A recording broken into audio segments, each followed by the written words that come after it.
வணக்கம் மக்களை, சற்று முன் கிடைக்கப்பெற்ற மிக முக்கியமான செய்தி ஒன்று வெளியாகி உள்ளது.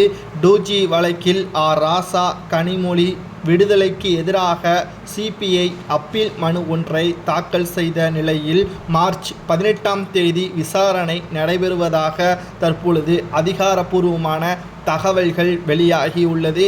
இவர்கள் ஏற்கனவே குற்றவாளி அல்ல, நிரபராதி என்று தீர்ப்பு வழங்கியிருந்த நிலையில் இந்த வழக்கு மேல்முறையீடு செய்யப்பட்டு 14 ஆண்டுகள் வரை சிறை தண்டனை பெற்றுத்தர நாங்கள் விடமாட்டோம் என்று சிபிஐ துறையினர் குற்றவாளிகள் சுதந்திரமாக சுற்றித் திரிய முடியாது என்றும் 14 ஆண்டுகளுக்கு மேலாக சிறை தண்டனையில் நிச்சயமாக நாங்கள் அவர்களை சிறையில் அடைப்போம் என்று சிபிஐ துறையினருக்கு கிடைத்த மிக முக்கியமான ஆவணங்களை வைத்துதான் தற்பொழுது அடுத்த கட்ட நகர்வுகளை வைத்திருக்கிறார்கள் சிபிஐ துறையினர்கள்.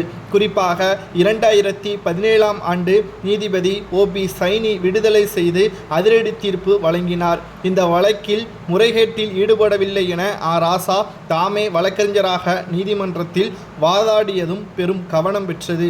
ஆனால் ராசா கனிமொழி உள்ளிட்டோர் விடுதலைக்கு எதிராக சிபிஐ மற்றும் அமலாக்கத்துறை தரப்பில் டெல்லி உயர்நீதிமன்றத்தில் கடந்த 2018ஆம் ஆண்டு மேல்முறையீடு செய்யப்பட்டது. இந்த மேல்முறையானது மனுவை விசாரிக்கும் ஏற்பதா இல்லையா என்ற தொடர்பாக முதலில் விசாரணை நடைபெற்ற நிலையில் முதலில் 6 நீதிபதிகள் விசாரித்தார்கள். பின்னர் 7வது நீதிபதியாக தினேஷ்குமார் சர்மாவும் இந்த வழக்கை விசாரித்தார். இறுதியாக கடந்த ஆண்டு ராசா கனிமொழி உள்ளிட்டோரின் விடுதலைக்கு எதிராக மேல்முறையீடு மனுவை விசாரணை செய்யலாம் என்றும் உச்சநீதிமன்றம் தெரிவித்தது.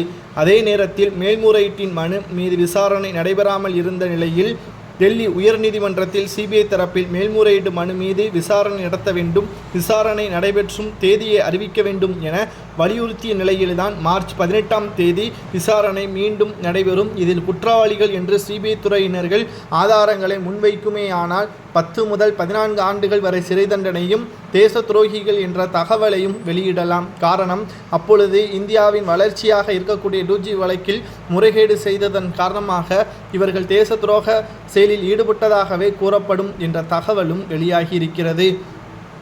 மேலும் குற்றவாளியாக இவர்கள் இருக்கக்கூடிய நிலையில் முக்கிய சாட்சியாக இருந்த சாதிக் பாஷா அவர்களது மரணம்தான் இவர்களுக்கு ஜாமீனும் விடுதலையும் பெற்றுத்தந்தது. மேலும் அவரது மனைவி கொடுத்த ஆவணங்கள் மூலமாகத்தான் தற்பொழுது இவர்கள் மீண்டும் விசாரணையை மேற்கொள்ளக்கூடிய வகையில் சிபிஐ துறையினருக்கு மிகப்பெரிய ஒரு ஆதாரமாகவே கிடைத்திருக்கிறது.